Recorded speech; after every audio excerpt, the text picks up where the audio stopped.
Sir जितनी अभी धरती पे हमारे धर्म है, जी सबसे पौराणिक धर्मों में सनातन धर्म है, बिल्कुल है, हिंदू धर्म है, निसंदेह। ठीक है जी। और हमारे ही स्कल्पचर्स रिटर्न्ड हमारे पास रिकॉर्ड्स हैं। बिल्कुल।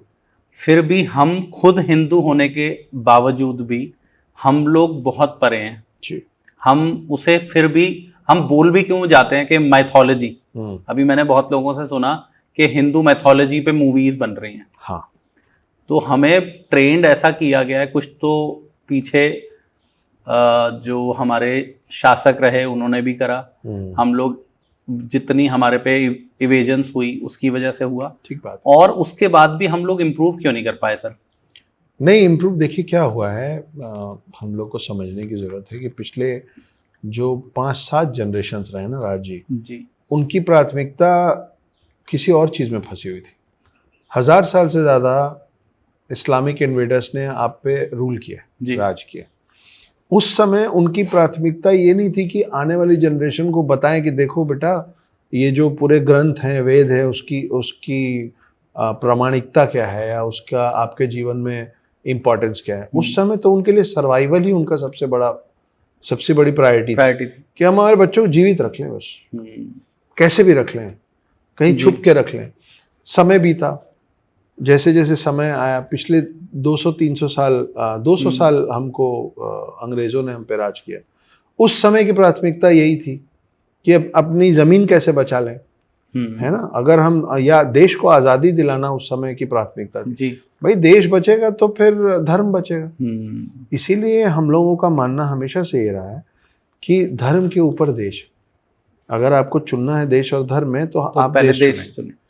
यहीं पे बहुत बड़ा एक डिफरेंस आ जाता है कुछ रिलीजन्स और हमारे बीच में, कि वो बोलते हैं देश वेश कुछ नहीं, पहले हमारा धर्म है ना। तो कई ऐसे आपको मिलेंगे जिनको नेशनल एंथम जन गण मन में खड़े होने में दिक्कत होती है ना, नहीं होंगे खड़े। अरे जब आप अपनी पूजा पद्धति के लिए 5 बार घुटनों पे बैठने को तैयार हैं तो आप देश के नाम पे 52-53 सेकंड खड़े हो जाएंगे तो क्या हो जाएगा जी। लेकिन नहीं होंगे, है ना। आप इतना कुछ पूरे दिन हम सबका मुंह चलता रहता है, मुंह खोलते हैं या तो खाने के लिए या तो बात करने के लिए।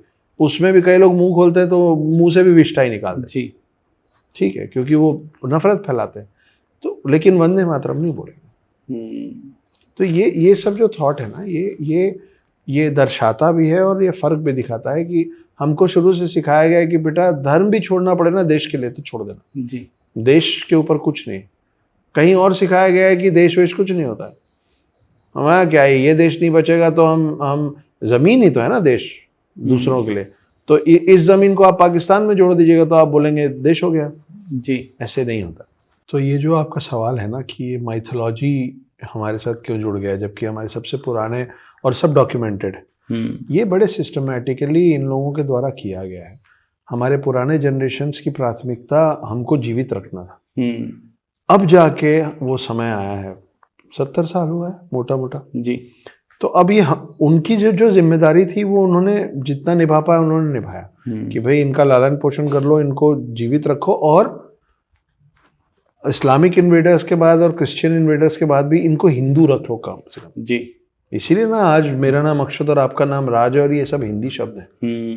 तो हमको अभी तक उन्होंने हिंदू रख दिया, वो उनके लिए बहुत बड़ा अचीवमेंट है।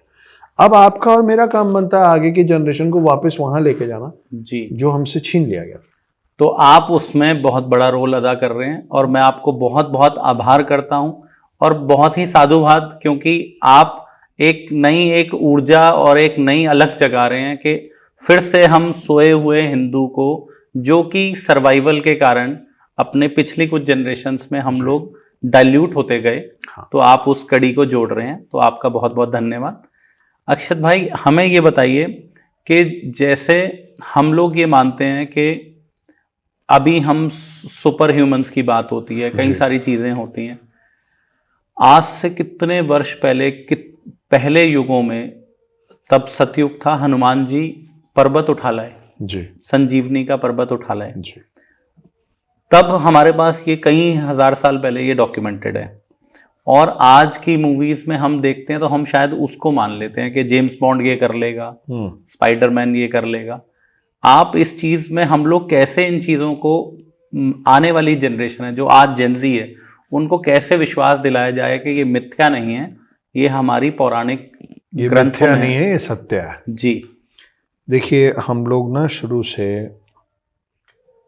एक वो जो शो ऑफ वाली चीज होती है ना, हम लोग उसमें रहे नहीं।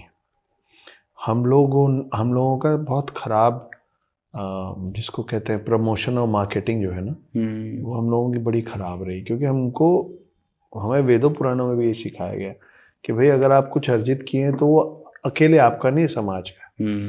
तो ये जो कॉपीराइट और पेटेंट वाला चक्कर है ना, ये सब उधर से आया है, वेस्ट से आया है। हमारे साइड में कभी पेटेंट कराने वाला कोई सीन ही नहीं रहा है कि अगर इस जमीन में कुछ उगा है तो जमीन के आसपास रहने वाले सबका भला हो जाए उससे। ऐसे ही रहे हम जी। कभी कोई कुछ सीखा है ना तो वो अपना गुरुकुल लगाया है, लोगों को बिठाया, मुफ्त में सिखाया और बोले मेरे से जो सीख रहे हो जाओ और लोगों को सिखाओ।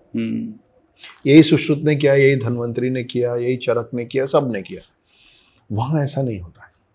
तो हम लोगों ने ना कभी प्रमोशन और मार्केटिंग पे ध्यान नहीं दिया, जो कि अब हमको देना पड़ेगा, मजबूरी है जी, है ना। इसीलिए ये हाल है कि आज हल्दी भी पेटेंट उन लोगों के नाम पे है। कहाँ कौन उगाया भैया हल्दी तुम्हारे पास? हल्दी वेस्टर्न कंट्रीज में उगती नहीं है, ठंडी जगह है, उगी नहीं सकती, लेकिन हल्दी का पेटेंट उनके पास, योगा का पेटेंट उनके पास। अनगिनत ऐसी चीजें हैं जो यहाँ से सीख के गए हैं और पेटेंट उनके पास। ठीक है, कोई प्रॉब्लम नहीं। आने वाला समय जो है उसमें हम लोग जो कर रहे हैं, जो आप कर रहे हैं, यहाँ बैठ के 4 पैसे लगते हैं, कैमरा शूट करना पड़ता है, उसको एडिट करना पड़ता है, उसको लोड करना पड़ता है। मैं आपके साथ बैठा हूँ जो जवाब देने की कोशिश कर रहा है, कुछ चीज़ें बता, ऐसे ही बहुत सारे लोग इंस्पायर हो रहे हैं जी। हमको धीरे धीरे इस बात का फ़र्क लोगों को समझाते रहना पड़ेगा। और ये देखिए हम जिस स्थिति में आज पहुँचे हैं ना, वो किसी एक जनरेशन से नहीं पहुँचे, कई जनरेशन लगा है बेड़ा गर्क होने में।